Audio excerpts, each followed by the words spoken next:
عليكم متابعيني، شلونكم؟ ان شاء الله الكل بخير صحة وسلامة. رجعنا لكم فيديو جديد، وصفة جديدة. وصفتنا راح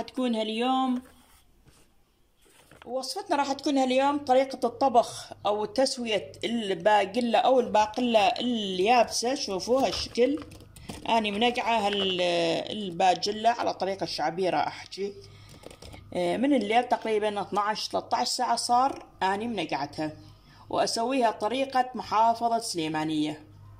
أنا مقدمتها قبل على قناتي، بدايات قناتي أنا قدمتها تشريب باجلة، بس اليوم راح أسوي لكم تسوية الباجلة على طريق محافظة سليمانية.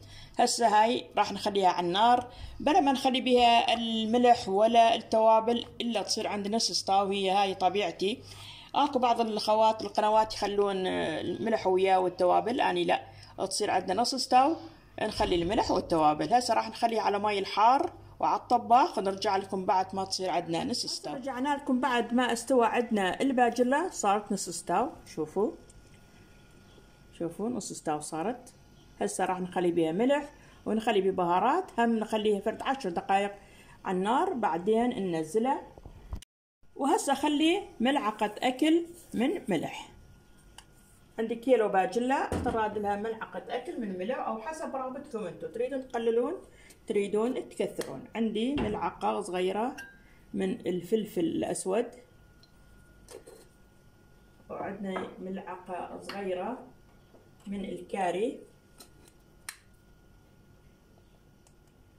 شوفوا، وعندي ملعقة صغيرة من كمون، وهاي الكمون. هسه نخلي على النار، وهسه نرجعها الطباخ. عندنا تستوي، تاخذ من طعم الملح والبهارات، وبعدين ننزلها نشوف ايش نسوي بعد ما تستوي عندنا الباجلة. ورجعنا لكم بعد ما استوى عندنا الباجلة. شوفوا شلون استوت. هسه راح نقلي، نسوي باجلة مثل باجلة اللي ينباع بالشوارع، اكثر شي ينباع بالسليمانية. هسه راح نسوي مثلها ان شاء الله. هسه راح نخلي الطاوة على النار ونخلي بيها الزيت. شوفوا، ملعقتين 3 زيت، او حسب الكمية الباجلة اللي عندكم. وهسه حمت عندنا الزيت، راح نضيف الباجلة. شوفوا هالشكل.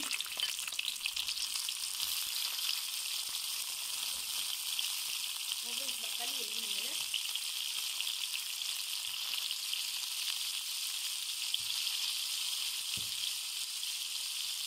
نضيف له نص ملعقة أكل شاي من الفلفل الأسود، ونضيف له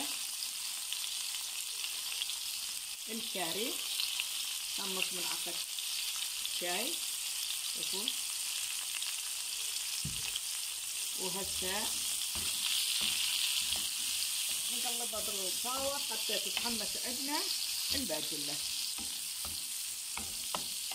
نسويها نفس اللي يقدمون يبيعوها بالعرباين، اكثر شيء يبيعوها بالعرباين، واكثر شيء يسووها اهل السليمانية.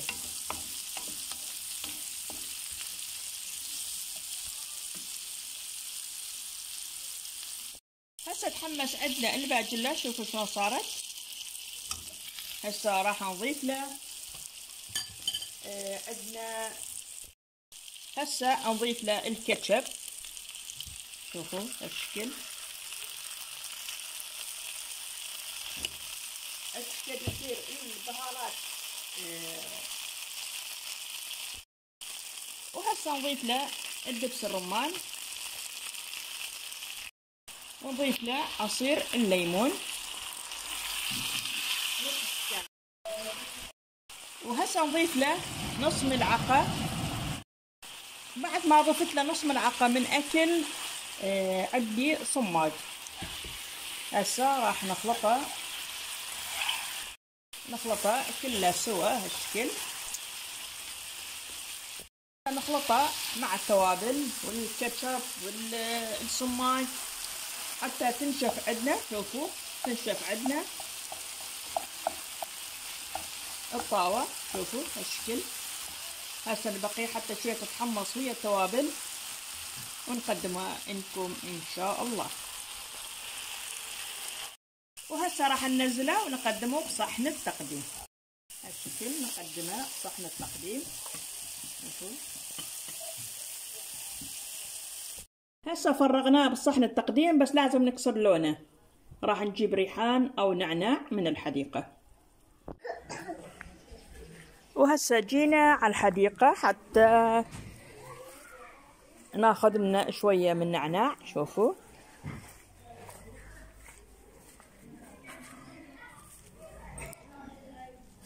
هسه راح ناخذ هذا النعناع ونغسله. شوفوا هاي النعناع اللي عندنا.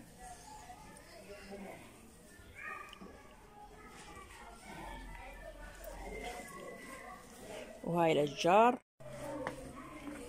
فروسي شو تسوي؟ شو تسوي فروسي؟ سوي هذا. فروسي ما عنده خلق اليوم، مريض. وهسه جبنا النعناع راح نزينه. شوفوا هالشكل، جبنا من حديقة راح نزينه حتى تطلع المنظر حلو. كسرنا لون الباجلة، وهي هالباجلة سويناها وياكم اللي ينباع بالشوارع او بالعرباين، خاصة بالمحافظة سليمانية.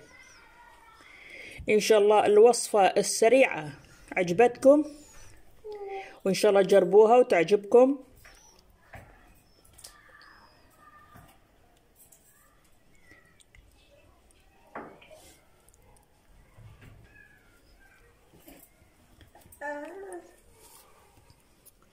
مع السلامة.